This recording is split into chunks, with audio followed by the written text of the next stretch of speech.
يا مساء الفل والياسمين عليكم، عاملين ايه؟ يا رب تبقوا بخير دايما يا رب. النهارده هنعمل مع بعض مقلوبة بالفراخ. هي أكلة جميلة، بس أكلة أردنية بس جميلة. أنا جربتها بالفراخ، وجربتها في الصيام بالسمك الفليه، كانت جميلة. افطاري جميلة وصيامي جميلة. بصوا يا حبايبي، النهارده جايبين وحدة بتنجان يعني نص كيلو، وحبايتين بطاطس يعني نص ونص. الحاجات دي هنحمرها، بس انا حبيت اوريها لكم الاول. ده حباية بتنجان واحدة بتاعت نص كيلو، وحبايتين بطاطس. البتنجان هنعفرها بس في الدقيق ونحطها في الزيت، مش عاوزين نحط عليها ملح، ونتبلها وتنزل المية بتاعتها، لان ده الحديد بتاعها خسارة يعني حرام. فاحنا هنتبلها زي ما هي، احنا غسلينها اهي، هنتبلها في الدقيق وهنحمرها زي ما هي. والبطاطس هنحمرها عادي برضو. وده كيلو الا ربع رز، هنحط عليه البهارات بتاعتنا دي. ده كيلو الا ربع رز على فرخة، يعني حسب ما انتوا عاوزين. لو عاوزين تعملوا كمية كبيرة هتزودوا في الرز وفي الفراخ وفي كل حاجة. انا لما بعمل مثلا حلة كبيرة بزود في كل حاجة، يعني بدل ما هعمل فرخة هعمل 2 وضعف كل حاجة. طبعا البهارات دي فلفل اسود وكاري وملح ابيض، ودي ال7 حبايات البهارات المشكلة. وده هتقولي للعطار انا عاوزة ب5 جنيه بهارات كبسة، يعني دي بهارات كبسة. هنحطهم كلهم كده على الرز اهي، وفي الاخر هنقلبهم، بس نحمر الحاجة بتاعتنا ونقلبهم. ده الرز بتاعنا اهو، هنركنه عبال ما يجي وقته. هنا في حبايتين بصل وحبايتين كبار قوطة. حبايتين البصل والقوطة دول هنحطهم في القعر بتاع الحلة، وبعد كده هنرص عليهم الحاجة اللي متحمرة. طبعا احنا الخطوات دي كلها هنشوفها مع بعض. دي الفرخة مش هنعمل فيها اي حاجة اهي. طبعا احنا شفنا الحاجة بتاعتنا، وطبعا لما نحمر الحاجة بتاعتنا ونيجي نجمعها هنشوفها مع بعض، هنشوف الخطوات التانية. دي فرخة انا مقطعاها 8 قطع ماشي، مش ما عملتش فيها اي حاجة اهي. اللي حطيت عليها شوية بهارات 8 قطع، حطيت عليها شوية بهارات زي ما هم كده اهو يا دوبك. طبعا نقعتهم بالخل والليمون ونضفتها حلو قوي وصفيتها. دلوقتي هنحطها في الطاسة، هنحمرها زي ما هي كده. هنحمرها ايه، نص تحميرة، نديها لون حلو على الناحيتين، يعني هتاخد صدمة على البوتاجاز. وبعد كده هنشوف هنعمل ايه مع بعض. احنا دلوقتي هنبدأ نولع على الزيت. الطاسة اللي هنحمر فيها الفراخ هنحط فيها معلقتين زيت، هنحط فيها معلقة سمنة بلدي. الصار اللي هتنزل منها بالسمنة اللي احنا حاطينها والزيت دي هنحطها على الرز ماشي. هنحطها على الرز في الاخر على الحل على المقلوب. لكن البتنجان والبطاطس هنحمرهم في الزيت العادي اللي بنحمر فيه ماشي. طبعا هنبدأ اول حاجة نحمر الفراخ، وهنشوفها مع بعض واحنا بنحمرها ماشي. هنولع، احنا حاطين اهي، هنحط سمنه بلدي زبده بالمرده بتاعتها. انا بحب السمنه البلدي بالمرده بتاعتها. هنولع كده على الطاسه هنحمر فيها الفراخ. هنولع بقى على الزيت اللي هنحمر فيه البتنجان والبطاطس. شويه دقيق صغيرين اهم هنحمر فيهم ايه، نقلب فيهم الاول التعفيره بسيطه خالص، على اساس ايه بس ايه ما تشربش زيت البتنجان. طبعا البتنجان والبطاطس هنطلعهم ونحطهم على مناديل مطبخ عشان خاطر الزيت اللي فيه. هنحط بقى الفراخ مع بعض. طبعا احنا قلنا ايه، عاوزين تقللوا تكتروا، عاوزين تعملوا حلة صغيرة على حسب ايه الافراد اللي عندكم، حسب ما انتوا عاوزين. ممكن تبقى نص فرخة وممكن تبقى فرختين ماشي. بس في الصيام بأمانة جربتها كمان بالسمك الفليه، هي نفس كل المقادير، بس بدل الفراخ هيبقى سمك فليه متحمر برضه حسب ما انت عاوزه. في الرز انا بعملها ساعات برز بسمتي ساعات برز بلدي، الاتنين حلوين. هو الرز البسمتي حلو برضه، والرز البلدي بتاعنا حلو، على حسب الموجود عندك يعني. مش لازم نغلب نفسنا، اللي موجود هنعمل بيه. رضا من عند ربنا، نشكر ربنا على كل حاجه. احنا هنغطي عليها خلاص كده ايه، رصيتها. هنغطي عليها ونسيبها لحد ما النار عالية عليها زي ما هي تاخد صدمة كده، ونروح قلبينها على الوش التاني. بعد ما نقلبها على الوش التاني هتاخد اللون بتاعها برضو، وبعد كده هنبتدي نرص الحاجة في الحلة بتاعت المقلوبة، وهنشوف مع بعض. هنغطيها اهي. الفراخ خدت وش اهي، اول وش ليها مرت. هنقلبها مع بعض بسم الله اهي. وهي نية ولا عملنا فيها اي حاجة، يا دوبك بس حطينا عليها شوية ملح وفلفل. هتاخد ايه، هتاخد كمان صدمة على الناحية التانية اهي، وهنطلعها على طول. المردة بتاعت السمنة البلدي اللي انا حطيتها هي اللي عملت الشكل الجميل ده، والطعم اللي هيبقى اجمل. الصوص اللي احنا نزل من الفرخة هنحطه على الرز، صدمة حلوة على الوش الاولاني. شايفينها معايا؟ شايفين بقى شكلها جميل ازاي؟ بس.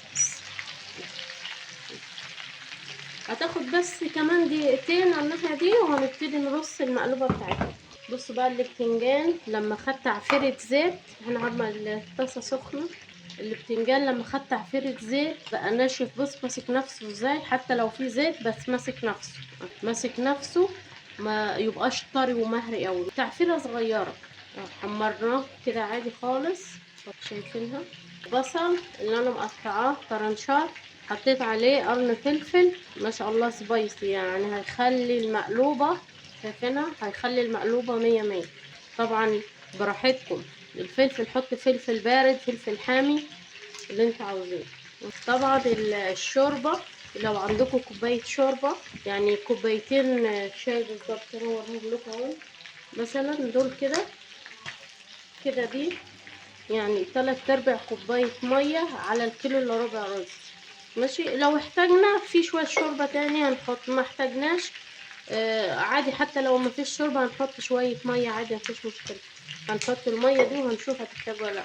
كيلو الا ربع رز على 3 كوبايات مية من كوباية الشاي الصغيرة. بالكوباية دي كوباية الا ربع. طبعا احنا مبخرينها. ولو عاوزة تحط مرقة، ما انا بحط مرقة خضار، يعني لما اكون حاسه ان الاكل مش هيبقى نوعا ما بحط شوربه خضار، بستعمل شوربه خضار.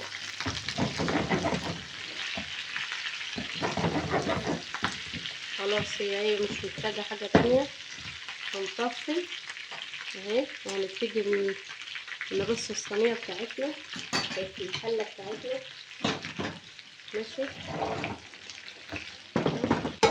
دي الحله، دي الحله. هنجيب القطه بتاعتنا اهي، بس ايه، غطينا بيها الحله بتاعتنا، يا رب تكونوا شايفين. ماشي، هنجيب طبعا الفلفل الحامي بتاعنا والبصل، دول اول حاجه بيتحطوا في المقلوبه. حبتين قوطه وحبتين بصل حلوين كبار. هنبتدي بقى ايه، نرص البتنجان بتاعنا.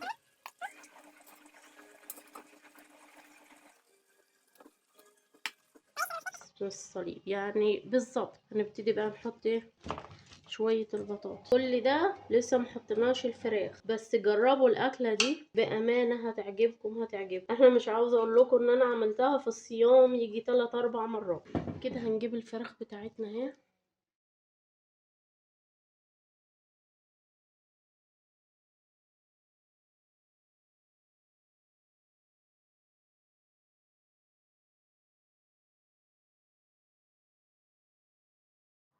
استوى الرز بتاعنا العادي اللي احنا ايه بنسويه، خلاص هي الفراخ دخلت ايه بالسوا، يعني بالظبط تلت ساعة الرز هيستوي معانا.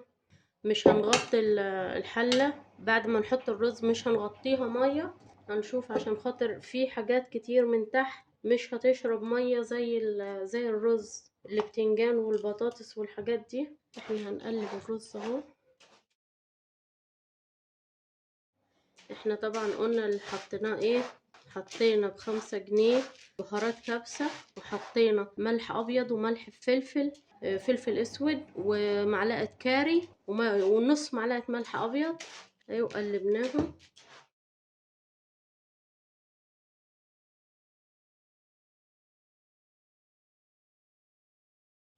ده رز بلدي بتاعنا، عاوزين تجربوها بالبسمتي، ده حلو وده حلو. بس انا جربتها بده وجربتها بده بصراحة. حتى في المقلوبة الصيامي جربتها برضو. شوية السمنة دول هنحط عليهم ايه، حبة الشوربة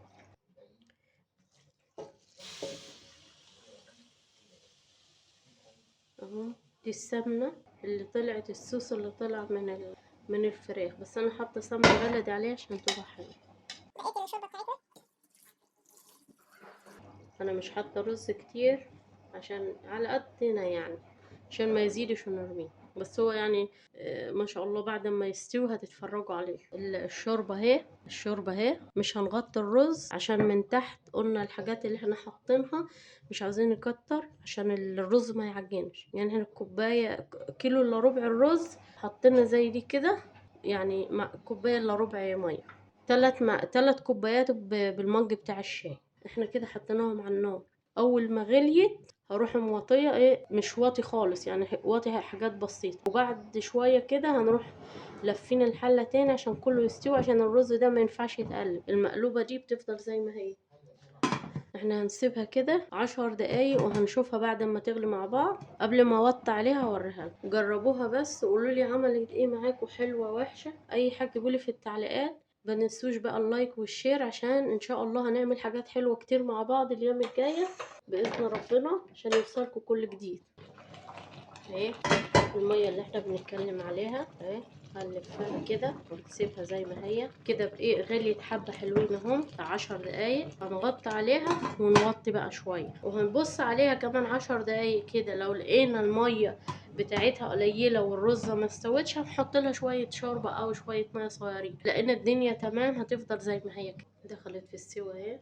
احنا بس هنقلب الحبه اللي فوق دول عشان لو فيهم حاجه ناشفه، كان كل حاجه زي ما هي. نهديه بس 5 دقايق كمان وهطفي. بالظبط خدت تلت ساعة بتاعتنا. وعلى فكرة اديته ربع كوباية مية كمان عشان لما اجي اقلب الحلة المقلوبة تتقلب معايا كويس، تبقى من تحت ما تبقاش ماسكة ولا حاجة. الربع كوباية دي لسه حطاها من شوية.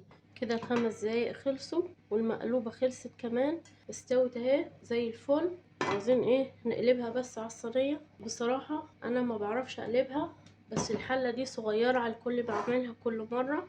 ان شاء الله هنقلبها سوا مع بعض. وده يا جماعة لفت مخلل انا عاملاه،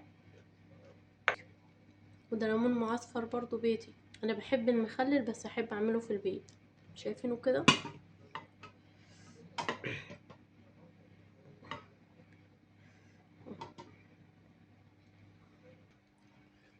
ان شاء الله هنعرف نقلبها مع بعض. الصينية بتاعتنا اهي، نحط الصينية كده. الحمد لله. بصراحة مش انا اللي بقلبها كل مرة، بس هي بتبقى اكبر من كده عشان بيبقى عندنا عزومة وكده، في ابطال البيت بيقلبوها. بس الحمد لله يعني مش الحال. واو، وادي المقلوبة بتاعتنا يا جماعة وبالهنا والشفا. بصوا يا جماعة البتنجان والفراخ.